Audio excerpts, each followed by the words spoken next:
तमाम कार्यकर्ताओं में टेंशन में नजर आ रहे थे। लेकिन जो भी कानून के जानकार थे उनको पता था कि कहीं कोई सबूत नहीं आ रहा है, और इसके सहारे बीजेपी ने जब एक मुख्यमंत्री को गिरफ्तार कर लिया, इससे पूरे देश में इनकी वसूली का गैंग चालू हो गया। और इलेक्टोरल बॉन्ड स्पष्ट है कि केंद्र में जो नर इन डर की सरकार है वो बहुत ज्यादा डरी हुई है और एक अघोषित तानाशाही की तरफ देश को ले जा रही थी। और कोर्ट ने आज संविधान के सहारे एक बहुत बढ़िया और मजबूत संदेश दिया।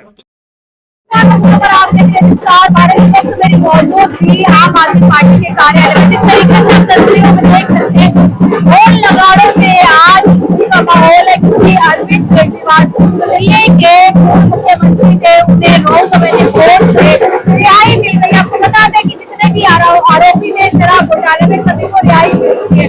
तमाम लोगों से जानने की कोशिश करेंगे कि आज खुशी का माहौल है। आम आदमी पार्टी ने ये साबित कर दिया है कि वो कट्टर ईमानदार पार्टी है। जिस तरीके से उन्हें काफी समय से ईडी सीबीआई की प्रताड़ना झेलनी पड़ रही थी, लेकिन आज दिल्ली वाले और आम आदमी पार्टी के लिए बेहद खुशी का दिन है। सीधा जानने की कोशिश करेंगे कि तमाम कार्यकर्ताओं को क्या कुछ कहना है। देख सकते हैं कि यहाँ पर दिल्ली के पूर्व मुख्यमंत्री अरविंद केजरीवाल, मनीष सिसोदिया और संजय सिंह यहाँ पर मौजूद है, और तमाम कार्यकर्ताओं में टेंशन में नजर आ रहे हैं। जिस तरीके से आपने देखा कि अरविंद केजरीवाल को कोर्ट ने बरी कर दिया है, मनीष सिसोदिया तमाम आरोपों भी बरी कर दिया है, और अब कहीं न कहीं दिल्ली वालों के लिए खुशखबरी की लहर है।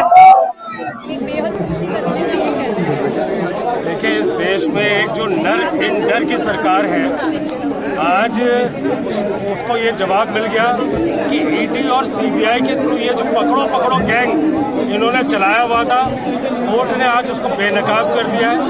कोर्ट के आदेश में जो सबसे महत्वपूर्ण पार्ट ये था कि जब भी कोई संवैधानिक पद पर बैठा हुआ व्यक्ति है तो उसकी गिरफ्तारी के समय पुख्ता सबूत होने चाहिए, जो कि नहीं थे।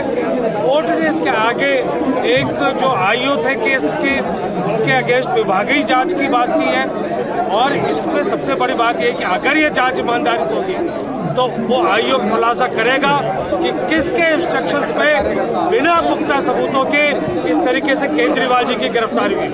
इसी तरीके से पहले हेमंत सोरेन जी के साथ हुआ, और दोनों मामलों में जब लोग बरी हो गए, उससे पूरे देश के सामने आज स्पष्ट है कि केंद्र में जो नर इन डर की सरकार है वो बहुत ज्यादा डरी हुई है और एक अघोषित तानाशाही की तरफ देश को ले जा रही थी।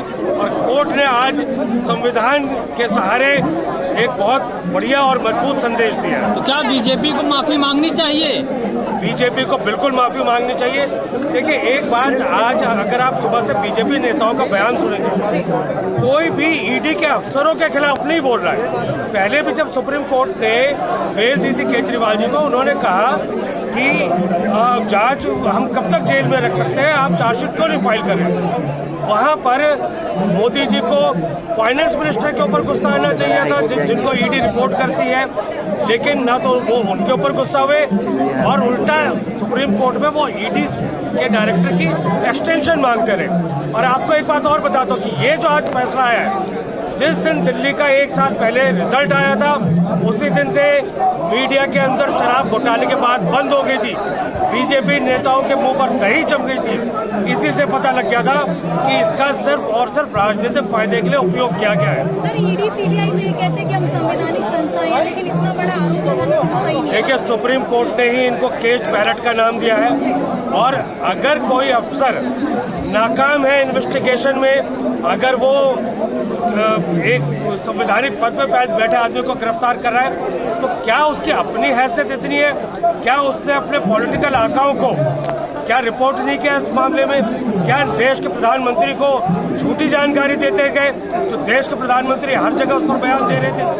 तो मेरा ये कहना है कि ये सब केस्ड बैलेट है और इनका बहुत दुरुपयोग कर रही है। दिल्ली से जब सत्ता परिवर्तन जो हुआ, क्या केजरीवाल को जेल में डालने की वजह से हुआ? ये दोबारा जो सत्ता परिवर्तन हुआ दिल्ली के अंदर, बीजेपी सरकार बनी, क्या केजरीवाल को जेल में डालने का नुकसान है क्या? देखिए, बिल्कुल उसका बहुत नुकसान हुआ है। दिल्ली की जनता को भ्रम में रखा गया और एक शराब घोटाले के नाम पे जब गिरफ्तारी हुई, आम आदमी के मन में शक आ रहा है, लेकिन जो भी कानून के जानकार थे उनको पता था कि कहीं कोई सबूत नहीं आ रहा है। और इसके सहारे बीजेपी ने जब एक मुख्यमंत्री को गिरफ्तार कर लिया, इससे पूरे देश में इनकी वसूली का गैंग चालू हो गया। और इलेक्टोरल बॉन्ड के खुलासे में ये बात सामने आई कि कहाँ कहाँ कितने लोगों से क्या क्या वसूली की गई। तो ये तो अपना एक गैंग चला रहे थे, पकड़ो पकड़ो गैंग और वसूली गैंग। कितना मिस कर रहे हैं केजरीवाल को जो अब सरकार में नहीं है? देखिए, मैं कहता हूँ आज चुनाव करा ले, 70 की 70 सीटें फिर से आ रही हैं और केजरीवाल को कोई नहीं रोक सकता। और पिछले चुनाव में केजरीवाल नहीं रुके थे अगर उन्हें छल से इन्होंने जेल के अंदर नहीं भेजा होता। अभी तो सीबीआई कह रही है कि उच्च न्यायालय जाएंगे। वो कहीं भी चले जाए, उनके पास सबूत कहाँ है। आज गोवा के चुनाव की बात थी। गोवा के चुनाव में देश के लिए एक बहुत बड़ी जानकारी मैं बता रहा हूँ। आम आदमी पार्टी के चुनाव प्रचार में जो जो चीजें वहाँ पब्लिश हुई, सब कुछ इलेक्शन कमीशन ने मॉनिटर करा। एक पैसे का घोटाला नहीं निकला। वो देश का पहला चुनाव था जहाँ सारी चेक से पेमेंट हुई, लेकिन ये खबरें दबा दी गई। और आज देश की जनता के सामने जब चीजें सामने आ रही है तो इन जुमलेबाजों की नर इन डर सरकार का जो है खुलासा सामने। 56 इंच वाले मोदी जी हैं, आप कह रहे हैं डर वाली सरकार। देखिए, 56 इंच वाले मोदी जी जो है अब नींद की गोली खाने की उनको जरूरत है। पहले वो एप्स्टीन मामले में फंसे हुए, अब उनको सोचना पड़ेगा, तय करना पड़ेगा कि वो डोनाल्ड ट्रंप से ज्यादा डरे या केजरीवाल से ज्यादा डरे। अरे इजराइल गए, कह रहे हैं कि फादर ऑफ लैंड है इजराइल। देखिए, वो पता नहीं अपने फादर की बात कर रहे हैं, किसके फादर की बात कर रहे हैं, वो उनका अपना पर्सनल निजी बयान है। देश उनसे सहमत नहीं है। देश उनके जुमले से कभी भी सहमत नहीं रहा। क्या गुजरात और पंजाब के चुनावों में कुछ असर पड़ेगा रिहाई के बाद? देखिए, बिल्कुल असर पड़ेगा और इसका पूरे देश में असर पड़ेगा, क्योंकि जो इस टाइम मौजूदा केंद्र सरकार जो 56 इंच वाली बात अभी कर रहे थे, अगर ये इतने मजबूत होते तो उन्हें इस तरीके से ये झूठे आरोपों की जरूरत नहीं पड़ती, संवैधानिक संस्थाओं के दुरुपयोग की जरूरत नहीं पड़ती। ये अंदर से बहुत ज्यादा डरे हुए और पूरे देश का आगे इसका खुलासा हो रहा है।